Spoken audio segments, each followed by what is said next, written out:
When we think about the primary goals of our society, one of the most important is maximizing our well-being, and a key part of that is wealth. However, as we look around our society today and see what's happening around us, many of us are starting to think about another topic, wealth inequality. But as we start having these conversations, there are a lot of questions, like what should we do, and can we do anything? And then there are questions about approaches, universal basic income or wealth tax, and then questions about innovation and fairness and what would work.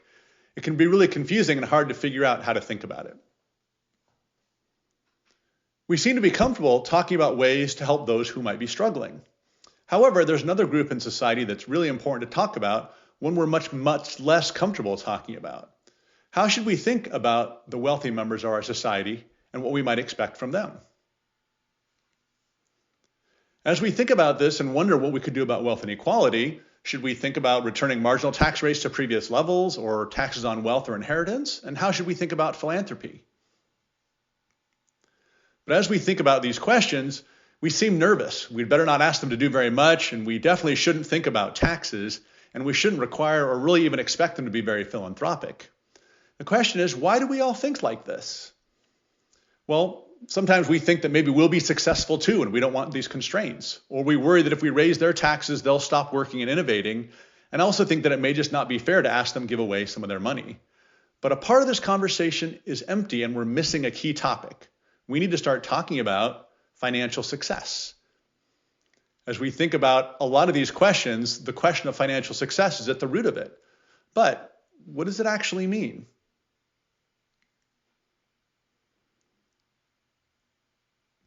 We could start out with a definition based on being in poverty, but that's probably not right, or someone who's struggling, and even next is middle class, but that's probably not what we mean. But maybe it's really about the American dream. And so we could say success means if I work hard, and if I save enough, and if I avoid legal trouble and respect America's values, then I get the benefits. I can buy a nice house, send my kids to a good school, and build up a nest egg for retirement. And the question is that enough? Is that really what we mean when we talk about financial success?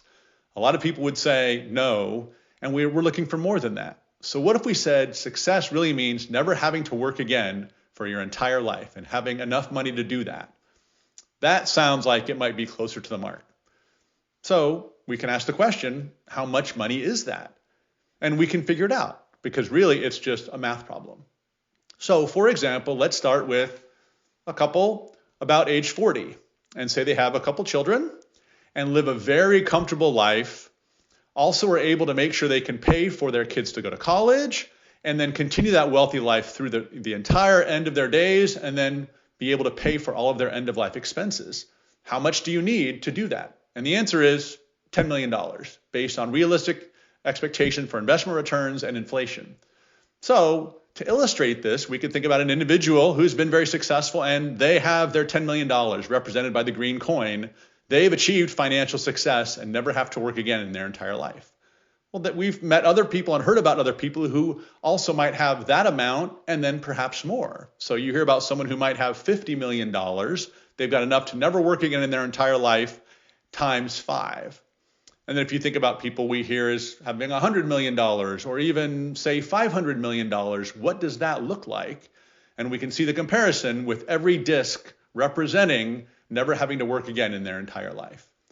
There are some people we hear about who are even more successful, and we call these people billionaires.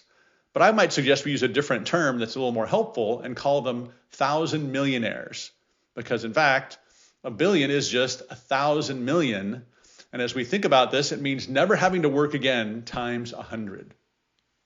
So what does that look like? This green coin represents having enough to never work again in your entire life. There's 100 million. This is 500 million, and there's $1 billion. And we could think about people who have 2, 3, or even $5 billion. That's what it looks like.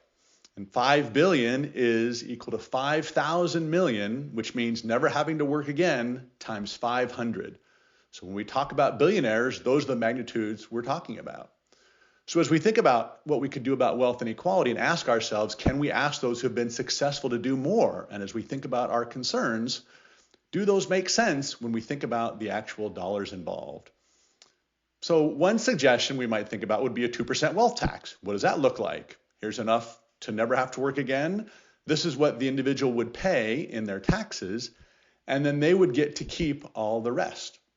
And so as we look at those dollars they continue to have, does a wealth tax really even affect these folks in any negative way? Because every disc is enough to never work again.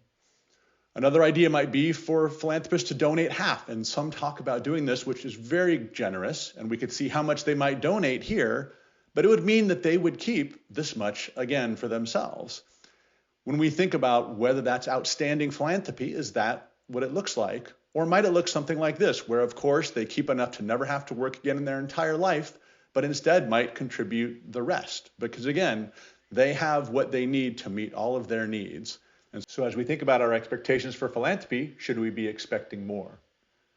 We can also visualize the wealth of the truly fortunate in our society. Again, have enough to never work again. There's $1 billion, 2, 5, 10, and this is $20 billion with every disc representing never having to work again. $20 billion, which is the same as $20,000 million. And this one coin down here represents never having to work again in their entire life. As we think about our very wealthiest citizens, we would need 10 more pages just like this to show their wealth. So now that we've seen what it looks like on an individual level, let's think about the wealthy members of our society as a whole.